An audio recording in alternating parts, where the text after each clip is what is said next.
A packed courtroom today as a judge unsealed indictments against the corrections officers in the prison beating and death of Robert Brooks. It was all caught on body camera footage. News 10 NBC's Christy Blake was in the courthouse this afternoon. The best way to describe it was tense. Dozens of people crowded the courthouse through the hallway, getting into the courtroom. Some tell me they waited hours to try to get in. I did see some defense attorneys walk in. They were heavily booed. The courts considered the statutory factors. One by one, they were brought in to stand before the judge. 9 corrections officers in all charged today in connection with the death of an inmate. This was a horrific incident to view, and it was extremely difficult to watch and to comprehend. Robert Brooks was serving time in the Mohawk Correctional Facility in Rome for stabbing his girlfriend. On December 9th, they transferred him to Marcy, and within minutes of his arrival, guards were seen on camera kicking and punching him.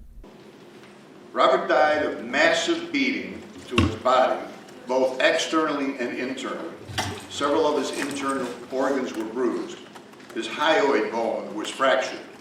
His thyroid cartilage was ripped. Today's indictments say the guards restrained Brooks, beat him, and gagged him. I think any sentient human being looking at the tapes naturally comes to the conclusion that he must have said something. He must have spit at the officers. He must have resisted in some way. And the fact of the matter is, he did absolutely nothing. 5 of the arraigned officers have been charged with murder and could face life in prison if convicted. 3 are charged with manslaughter. Brooks' son watched the arraignments from the courtroom. He says he's not seeking vengeance, but justice. I will never get my father back. The men have robbed me of that opportunity. Still, indictments are an important step towards accountability. These men murdered my father.